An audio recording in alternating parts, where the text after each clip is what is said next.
This is East Asia Tonight. Good evening, I'm Jill Newbron, and here are tonight's top stories.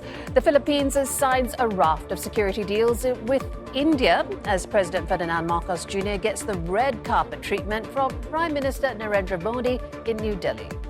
Two people go on trial in Germany today accused of spying for China, one of whom has access to highly sensitive information at the European Parliament. Japan secures its biggest defense export deal since World War II to build the next generation of warships for Australia. Taiwanese prosecutors detain 3 people on suspicion of violating the island's Security Act after TSMC reported a potential leak of trade secrets.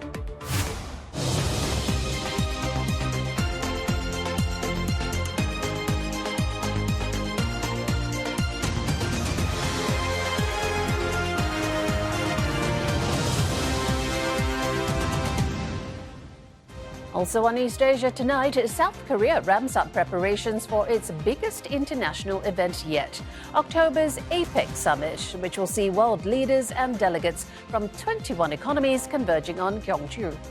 And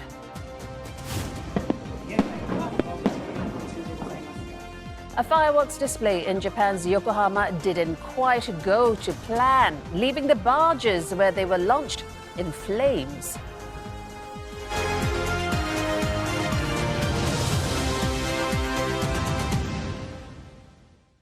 But first, Philippine President Ferdinand Marcos Jr. has met with Indian Prime Minister Narendra Modi, where the two leaders signed agreements across key sectors and agreed to upgrade ties to strategic partnership. Are friends by choice and partners by destiny. From the Indian Ocean to the Pacific, we are united by shared values. Our is not just a friendship of the past, it is a promise to the future. Defence and security taking centre stage at talks, with both sides seeking to deepen collaboration as they mark 75 years of diplomatic ties. We agreed to continue levelling up our collaboration in defence and security. We expressed satisfaction over the rapid pace of the Philippines' ongoing defense modernization and the expanding capabilities and footprint of India's indigenous defense industry as a partner in this undertaking, exemplified by our BrahMos project. We concurred that we should be accompanied with intensified dialogue and exchanges between our defense establishments. It comes a day after the Indian and Philippines navies finished joint naval patrols in the South China Sea near the contested Scarborough Shoal. New Delhi and Manila have both been seeking to navigate tensions with Beijing. China has criticized the patrol, saying that it undermines regional stability as well as peace. We have more now from Neha Punya. She's joining us live from New Delhi. Neha, first speak to us about the number and nature of the high-stakes meeting and the deals signed.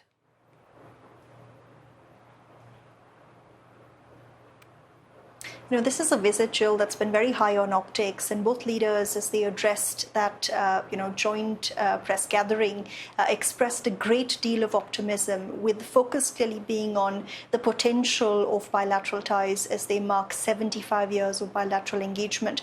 So the meeting very clearly aimed at charting what the next scope of bilateral engagement will look like. 9 memorandums of understanding and terms of references have been signed. These, cut across a whole swath of sectors, including outer space, science and technology, digital cooperation, travel and tourism, as well as cultural exchanges. There's also an agreement to have more staff-level talks between their armies and navies, which is important given how much of a thrust defense cooperation has had on President Marcos Jr.'s visit to New Delhi. Mr. Modi also saying that strengthening defense relations between India and Philippines is a symbol of deep mutual trust and that maritime cooperation is a necessity, as he spoke about both nations being keen on upholding a rules-based order in the Indo-Pacific. Again, an oblique reference to China's actions in that region. We've also, of course, seen that announcement about how they will now elevate bilateral ties to that of a strategic partnership. This is important given the concerns they've both expressed about, maritime activity in the South China Sea. And of course, trade was also front and center of these discussions, with both saying that they have begun talks now with an aim to sign a preferential trade agreement in the future. And of course, tourism, people-to-people ties, also important, something both leaders discussed, with India saying it will reciprocate the Philippines' decision to offer e-visas to Indian tourists. And now Philippine tourists will also be granted free e-visas on their travel to India. Now the trip continues for Marcos. What else is on his agenda? Does he have quite a heavy business leaning?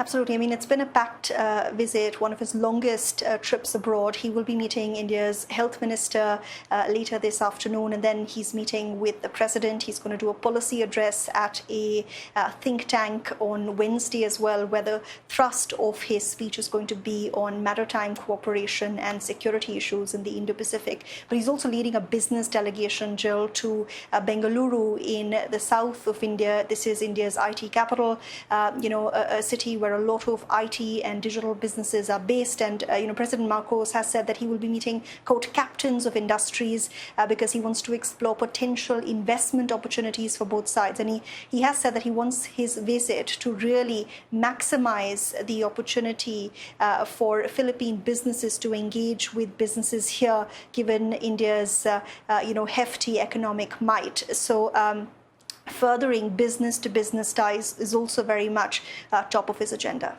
Appreciate that update there, Punya, live from New Delhi. A high-profile espionage trial is underway in Germany against two defendants accused of conducting intelligence activities on behalf of China. One of the accused is a German national, partially identified as Jian Ji. Prosecutors say he had been working with Chinese intelligence since 2002.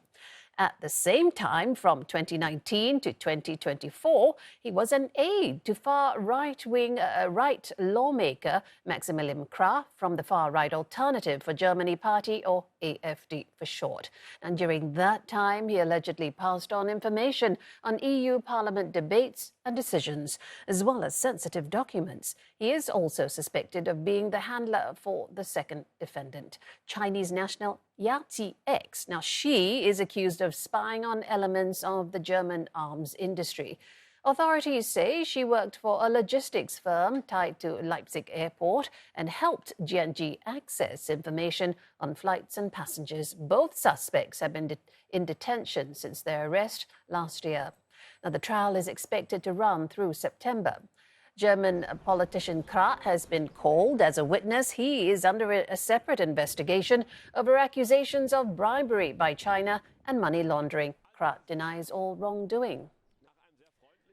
Well, for more on that, Trent Murray is joining us live from Berlin. Trent, tell us what we should be looking out for in today's court proceedings.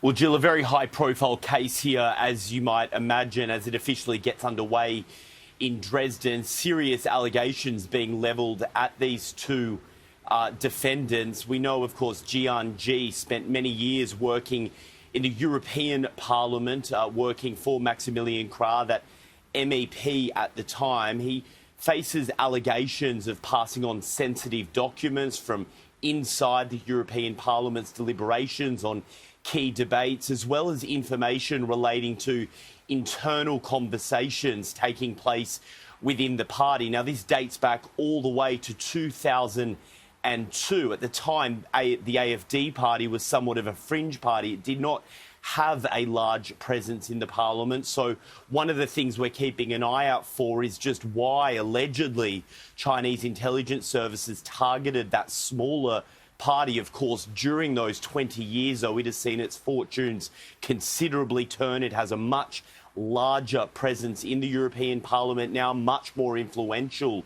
And so this case is being closely watched, of course, not just in Brussels, but also here in Berlin. Maximilian Krah actually made the jump at the last German election from Brussels to the Bundestag here in Berlin. In many ways, that means he has access to potentially more sensitive security information, given security decisions are often made at a national level within the European Union. Now, we also have to look, of course, at the second defendant, Yaki X. Of course, we can't reveal the surname because of strict German privacy laws, but the allegations there concern a company called Rheinmetall. Now, that is Germany's largest defence firm, the manufacturer of some of its most highly sought weapons for exports, things like tanks, missiles, anti-missile systems.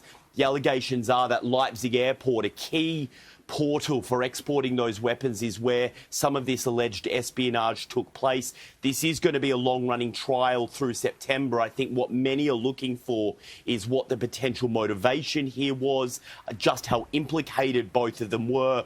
We also know there are allegations that Jiangji reportedly tried to infiltrate Chinese dissident groups within Germany, pretending to be a member of the opposition, the sort of pro-democratic groups that exist within the country, pretending to be one of those in order to try and feed back information about those people to Beijing. So a very important trial, which has been almost 12 months in the making now, and it's expected we will learn much more about the alleged motivation in this case and exactly what was allegedly carried out. All right, the long-awaited trial playing out today. Tret Murray, thank you from Berlin. Well, coming up on East Asia tonight, China's services sector activity unexpectedly picked up in July, indicating resilience amid the summer travel season. Plus, South Korea consumer inflation slows in July, hinting that the central bank can resume its rate cut cycle.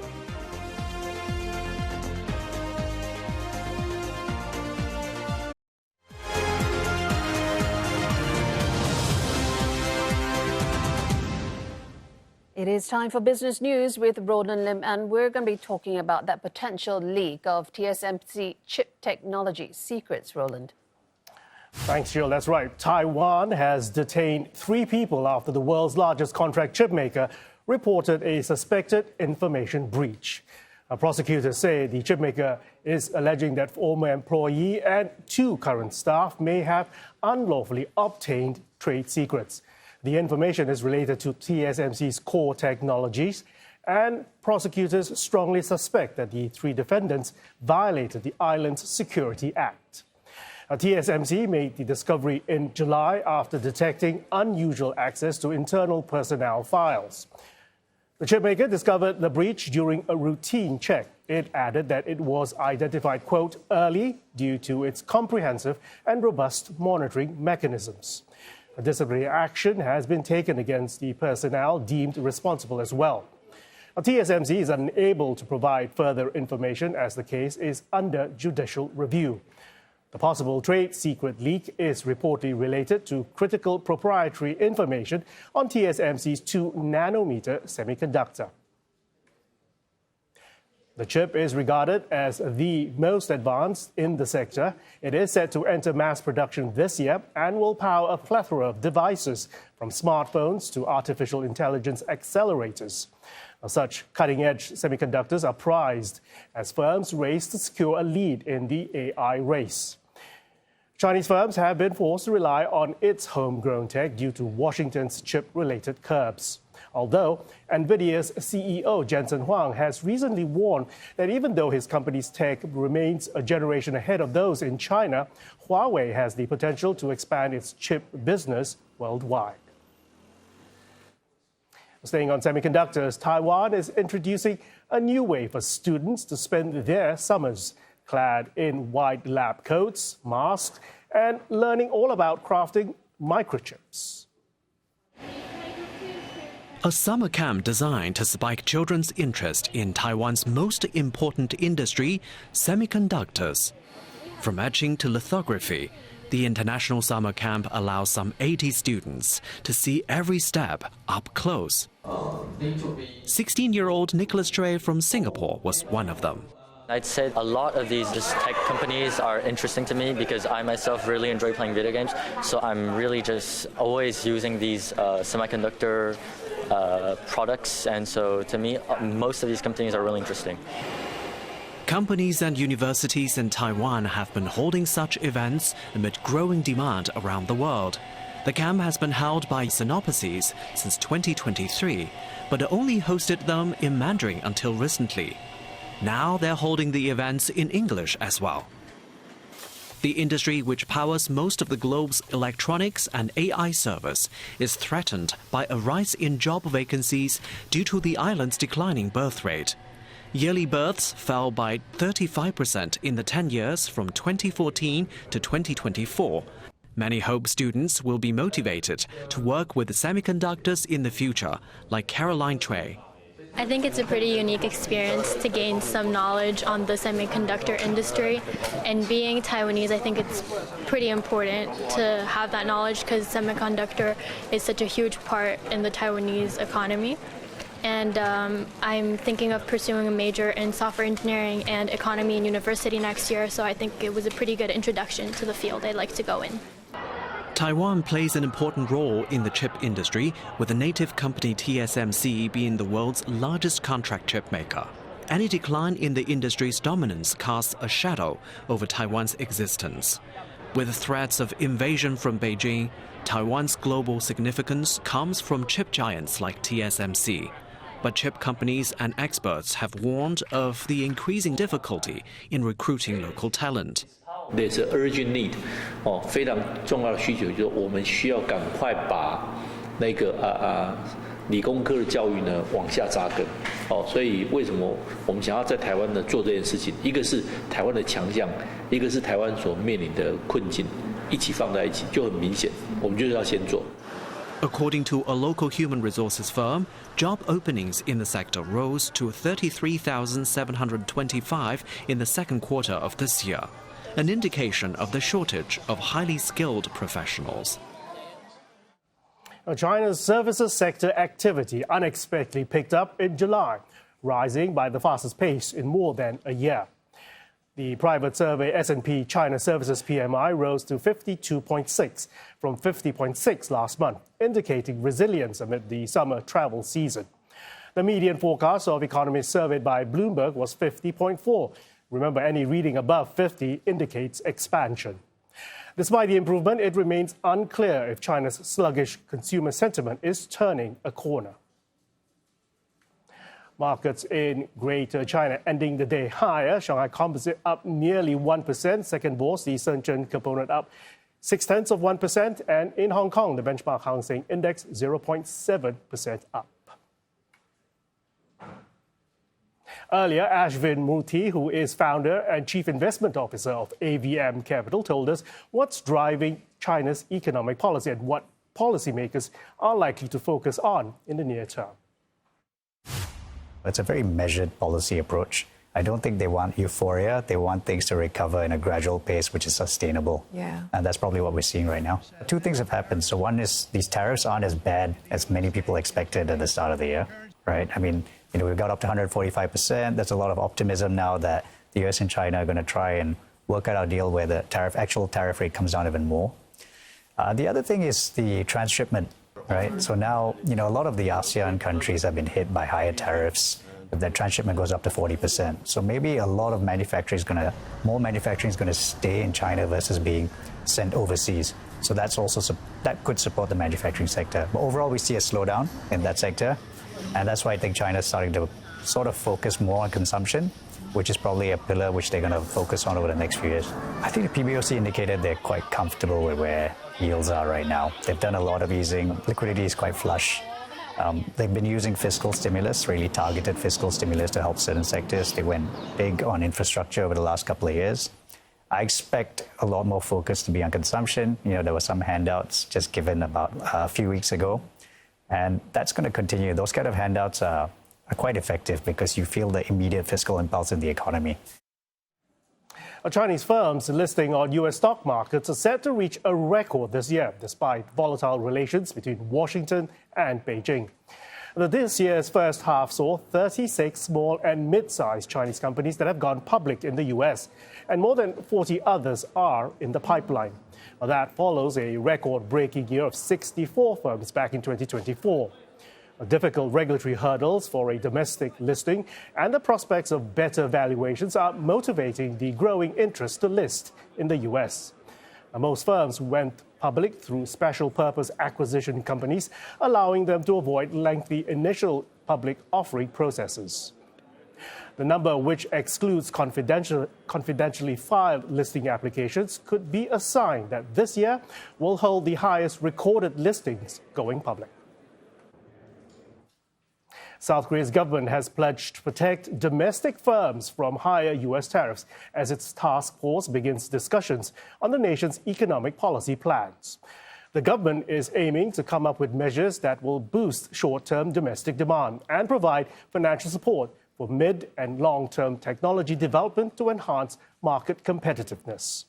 It is also looking into policies to foster new industries, including artificial intelligence, semiconductors, as well as cultural and entertainment goods, also known as K-contents.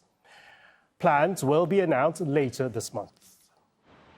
The task force meeting is taking place as South Korea and the U.S.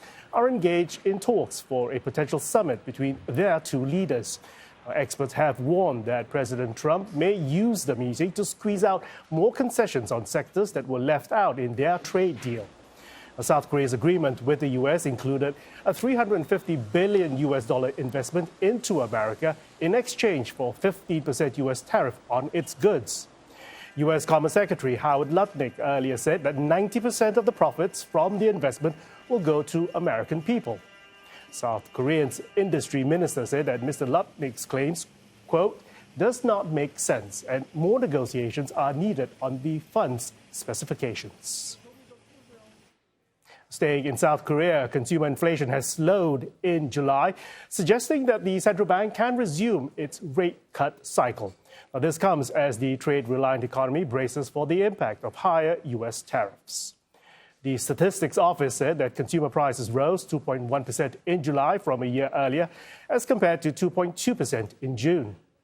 A gauge of prices excluding food and energy climbed 2% in July. The softer figures comes after the U.S. agreed to assess 15% tariffs on most Korean imports, dodging President Trump's threats of 25% import levies. But the last-minute deal still is an increase from the previously imposed 10% rate and will impact the country's economy. The central bank's board is expected to set policy later this month after pausing its rate cut cycle the last 2 months. It is weighing the case for shielding the economy from tariff effects, while also forestalling a further rally in housing prices in the capital. And that is the latest in business. Jill, back to you. Roland, thank you so much. Now, coming up on East Asia tonight, Japan and Australia seal a pact that marks Tokyo's biggest defense export deal since World War II.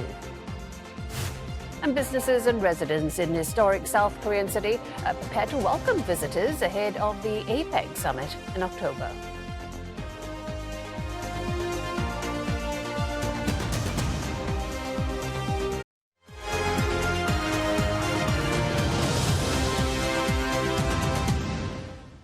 You're with East Asia tonight. Here are the headlines we're following. India and the Philippines upgrade ties to a strategic partnership as President Ferdinand Marcos Jr. meets Prime Minister Narendra Modi in New Delhi.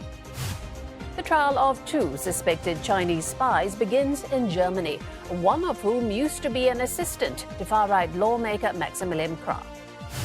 And Japan clinches a landmark $6.5 billion deal. It's to build Australia's next generation of warships over the next 10 years.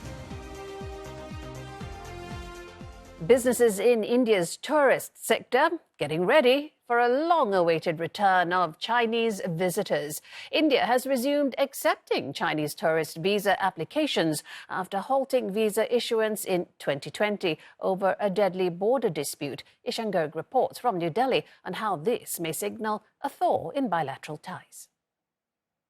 JS Nayal's travel company Era Tours is hoping to woo back Chinese travellers. They were their core customers before travel stopped nearly 5 years ago. With their pending comeback, he's now inviting Chinese social media influencers to promote India's tourist destinations to their fellow citizens. You invite them, take them around to the Buddhist sites and see what impact it has on tourism. So various initiatives on the government part are also taking place. Industry in any case is always aware and welcoming to these people. Chinese tourists accounted for about 3% of all foreign visitors in 2019 but represented nearly half of Nayal's revenue that year. That all stopped when the Galwan Valley clashes erupted in May 2020 in the Himalayan border region. Indian and Chinese ties soon plummeted to their lowest level in decades, with visas and direct flights suspended. This, along with COVID-19 pandemic, hit hard at businesses like Nayal's. But a thaw in relations is at hand, with India recently restarting tourist visa applications for Chinese nationals and direct flights expected to resume too. While it's still unclear when those travellers will arrive in India, the move is offering hope for Nayal's company. It aims to start tours by the end of this year. India Gate in the heart of New Delhi marks the beginning of the Golden Triangle tourist route. From here, Chinese travellers often go to Agra to see the iconic Taj Mahal and then to the palace city of Jaipur in western India. This tourism benefits local hawkers here, yes, but bigger businesses are also hoping to benefit from the imminent arrival of Chinese travellers. Industry groups are hoping for quicker work visa approvals next so they can hire Chinese technicians. Naresh Gupta of the Indo-China Chamber of Commerce says there's also a push for more relaxed investment rules for some Chinese companies. Defence से related जितनी industries है, चाहे वो drone की हो या और कोई भी हो, उसमें एहतियात बरते सरकार. बाकी में तो मेरे ख्याल में मुझे नहीं लगता कि किसी में भी कोई दिक्कत है.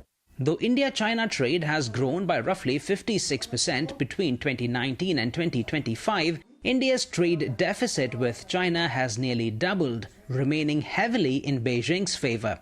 Gupta says Chinese investments could flip the equation to India's advantage. अगर सरकार उसको इजी कर दे, वन विंडो सिस्टम ये है कि उसको लाइसेंस गवर्नमेंट की तरफ से एफडीआई लाने की परमिशन, आरबीआई की परमिशन, पोल्यूशन की परमिशन, ये सभी एक ही विंडो पे और जल्दी एक टाइमलाइन उस पे मेंशन कर दे कि 30 डेज के अंदर हम दे देंगे. So far, India has ruled out easing FDI restrictions for Chinese firms, signaling that ties, though on the mend, are far from normal. Despite troop pullbacks from some contested areas, the India-China de facto border still sees a continued build-up. Manoj Joshi from the Observer Research Foundation tells me that resolving this tension is vital.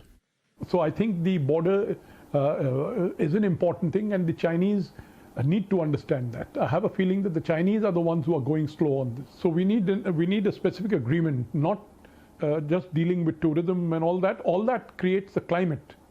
So while businesses like Era Tours are hopeful for Chinese visitors and workers to return, the tense situation at the border and strict business rules in place suggest the path to real normalization remains a long one.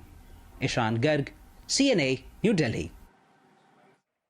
Australia is moving to acquire new assets to bolster its naval capabilities.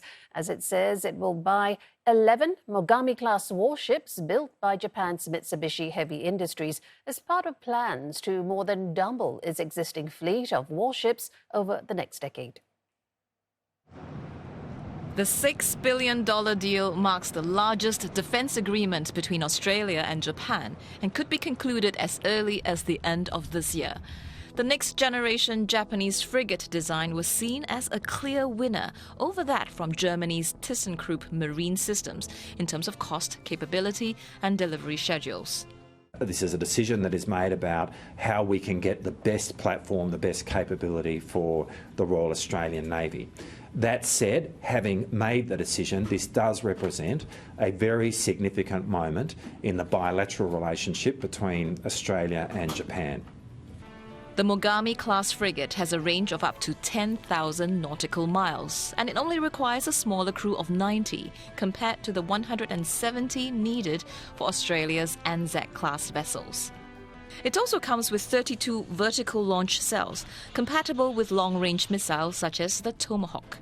The agreement is seen to further solidify the security partnership between Australia and Japan, both of which are members of the Quad security grouping.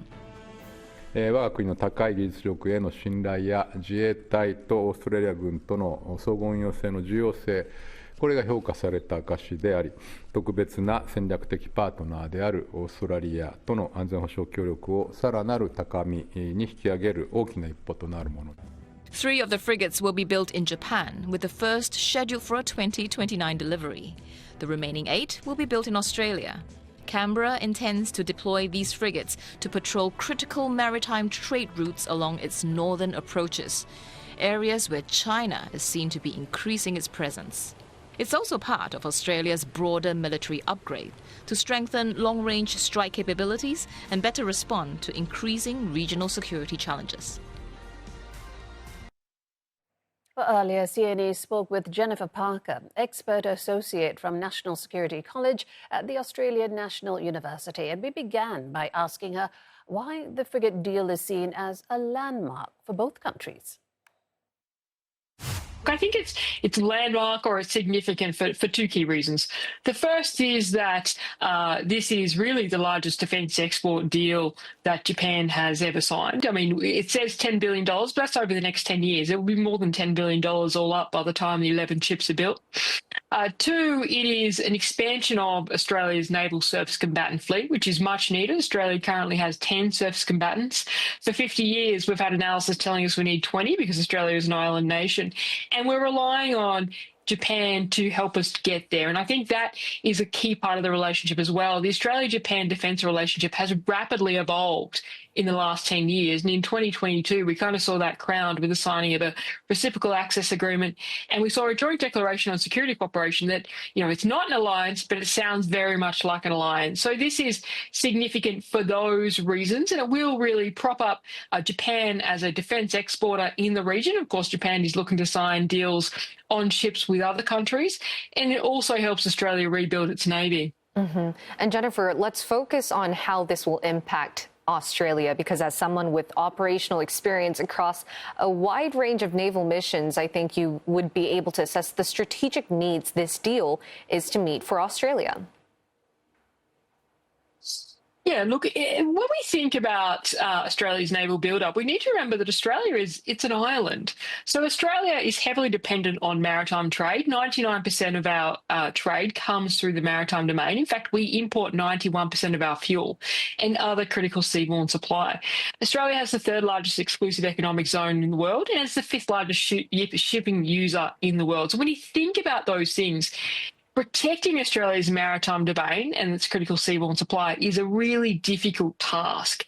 And so we've, over many years of kind of delayed decision-making, we've ended up with a surface combatant fleet which is old. The Anzac class, as you mentioned, were commissioned between 1996 and 2006, and we rapidly need to update them and we rapidly need to expand. So when you think about the sheer size of the task for Australia, you can understand why we are investing in more naval capability. And when you think about Japan as a significant shipbuilder in the region and a key partner for Australia, you can see why Australia and Japan are working on this together. And you mentioned region, so we're going to be talking about the regional impact. This is Japan's most significant defense export deal since lifting its arms export ban in 2014. So how significant is this deal for regional naval balance? Look, when we think about regional naval balance, it's very clear that there has been a naval arms race in the Indo-Pacific over the last 15 years. I mean, you only need to look at China's naval capability and see China has 370 warships, submarines, carrier aircraft, those sort of things, and they're expected to build to over 500 in the next 5 years. That rapid naval build-up has destabilised the region in many ways, and we've seen that in the vicinity of Taiwan with the large joint exercises. We've seen that in the South China Sea in terms of China's aggression towards the Philippines. And so in response, of course, other countries are looking at their naval capability and the ability to protect their interests in the maritime domain. And I mentioned before how critical Australia's interests in the maritime domain are to Australia's economy and Australia's national security. So we are seeing countries from Indonesia to the Philippines to Malaysia to Japan and South Korea looking at bolstering their naval capability. And this is part of that trend. But I would say the slight difference is Australia, and I mentioned the sheer size of Australia's maritime domain and maritime dependencies, has kind of always needed 20 surface combatants. Governments weren't willing to invest in that until now, and that now is because of China's behaviour in the region and how that impacts Australia's security interests. But the expansion of ships is not really just about China. It's actually about protecting Australia's interests and the size of Australia's maritime domain. And South Korea will be hosting its biggest international event yet, the Asia-Pacific Economic Cooperation Summit in October. The historic city of Gyeongju, located about 270 kilometers southeast of Seoul, will be welcoming world leaders and delegates from 21 economies. With less than 3 months to go, the city is ramping up preparations for the global spotlight. CNA's Lim Young-suk tells us more. These workers are racing to finish preparations for the APEC summit, South Korea's biggest diplomatic event in 2 decades. With temperatures soaring to over 40 degrees Celsius in the afternoons, they now rest during the hottest hours and return later to work into the night.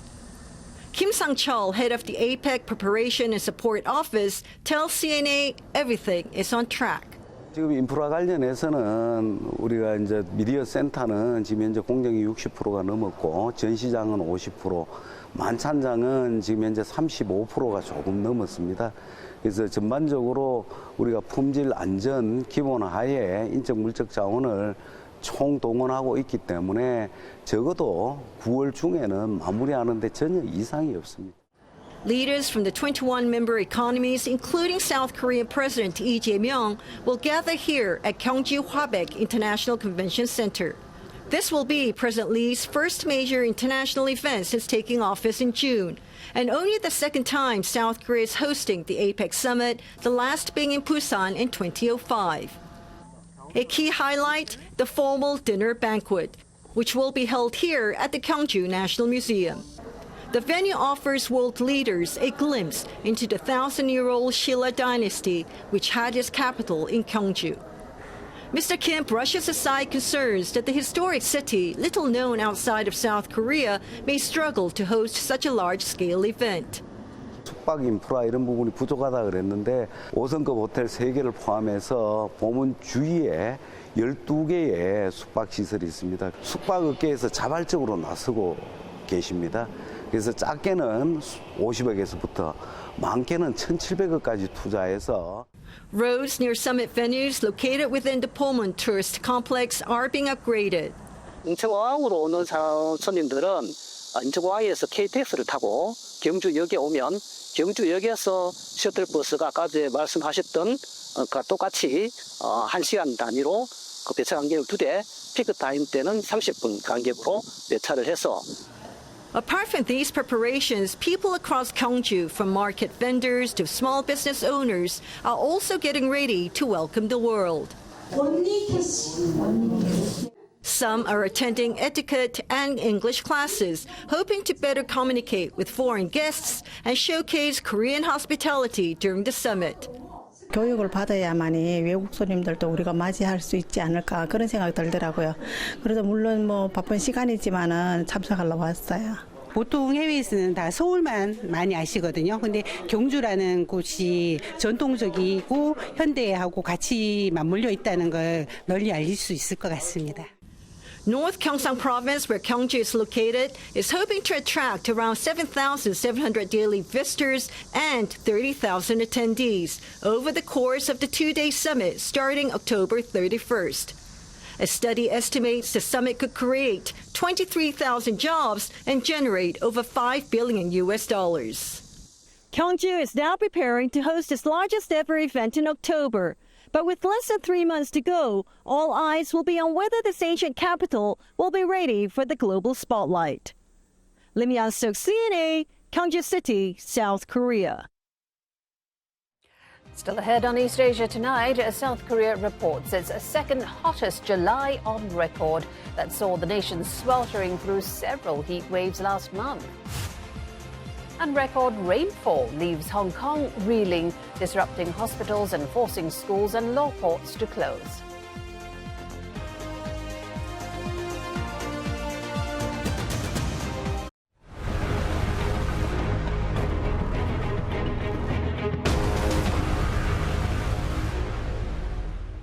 Authorities are investigating the cause of a fire which broke out at a fireworks festival in Yokohama near Tokyo. 2 out of the 8 barges were set ablaze after launching the pyrotechnics. Now, get this, the fireworks had reportedly landed back on those barges. Spectators were prompted to call emergency services after seeing smoke. 5 workers on board one of the boats were rescued after they jumped into the sea, according to NHK. 1 worker was sent to the hospital with minor injuries. The fire then spread to another barge. It had no crew on board. The event organizer had reported a malfunction in the fireworks system, which went out of control. The organizing committee has since apologized for the incident. Beijing has lifted a severe weather alert but warned residents to stay vigilant amid ongoing risks of natural disasters. Now, more than 82,000 people were evacuated ahead of fears of deadly flooding in the Chinese capital. Yesterday, weather officials imposed a red rainstorm warning, and that's the highest in a 4-tier system. The storm has since weakened, but isolated heavy showers are expected in outlying areas with risks of landslides. Well, last week, floods in Beijing killed more than 40 people and left 9 missing. More than 20,000 homes were damaged. The local government has emphasized the urgent need to restore life in affected areas. Now, Hong Kong reeling from record rainfall today, disrupting hospitals and forcing schools and law courts to close. The city's weather observatory says the downpours today is the highest ever for August since 1884. More than 350 millimeters of rain fell over Hong Kong by 2 p.m., prompting the city to issue its highest-tier rainstorm warning, the 4th such advisory in 8 days. Over at Queen Mary Hospital, severe flooding inundated several areas, disrupting its A&E services. Neighbouring Guangdong also affected, causing water levels to rise at 4 rivers that are now at risk of bursting their banks. The province, which experienced deadly flash floods over the weekend that killed 5, has issued a red rain warning. Well, let's go to Shenzhen next. And authorities issued a city-wide red alert for heavy rain, the first one since Typhoon Mangkhut in 2018. Although that alert has since been downgraded, citizens have been asked to stay alert and prepared. Deborah Wong is joining us from Shenzhen. And Deborah, first of all, we saw those dramatic pictures in Hong Kong, Shenzhen not too far away. So walk us through the situation where you are and the kinds of preparations that authorities made. So where we are in the city centre of Shenzhen, where we are, it's Futian, it's a central business district. The situation is still relatively okay. You know, right now, as you can see, people are still carrying umbrellas.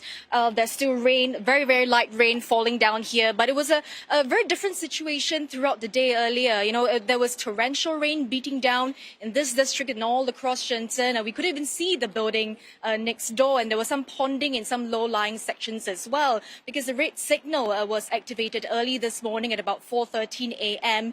And, you know, people were actually making flexible arrangements to get to work. And right now, right after that signal was raised, you know, emergency shelters were activated. Authorities had also urged residents living in hilly areas as well as low-lying areas to make their way to the shelters. And we also heard transport adjustments being made to high-speed rail routes. We're also hearing that the route between Beijing and Kowloon was either either suspended or reduced, as well as those plying the route between Shenzhen and Hangzhou. So, one analyst also told me that as he flew into Shenzhen from Xi'an this morning, his flight was delayed twice. He only landed in Shenzhen about 1:30 a.m. And this following reports that flights both in Shenzhen and Hong Kong were delayed due to the inclement weather. And this unprecedented city-wide red alert warning that you told us about, is this something that Shenzhen residents are used to as part of life? Well, come summer, people will always be ready for rainy weather, but I think they are really just not used to the intensity. The scale of it has become more and more frequent, and we're also seeing reports on social media showing videos of floods all the way in Zhaoqing, where roads have essentially turned to muddy rivers. We're seeing car parks completely submerged in the city of Dongguan. We're also seeing delivery riders wading through muddy waters all around Shenzhen. And I think what was also visibly noticeable was that people on social media, I think within Shenzhen, were quite frustrated because the red signal was issued at about 4 a.m. when people were still sleeping. At about 7:30 a.m., that red signal was downgraded to yellow, one of the lowest signals. And that is during the morning commute. So people were already getting ready, going to work, and it was still raining at that point, So during the commute, they were drenched and they were soaked, and that signal got upgraded shortly after 9 a.m. when the morning rush hour was relatively over. So people were frustrated that they had to go through bad weather on their way to work, and they also said that there was no escaping the workhorse culture in Shenzhen. Across the border in Hong Kong, however, the black rain signal, the highest warning alert, was enforced from 11 p.m. Sometime around 11 p.m. last night, all the way until the entire workday, until about 5 p.m. Today. So actually, people in Hong Kong were able to work more flexibly, and I think authorities also urged workplaces to exercise their discretion to allow employees some time to work from home as well, to avoid getting caught in the rain. Now, this situation is expected to last sometime until Thursday, so companies are also told to be mindful of their employees' safety. Back to you. Well, needless to say, stay dry. Deborah Wong in Shenzhen. Thank you. South Korea experienced its second hottest July on record this year.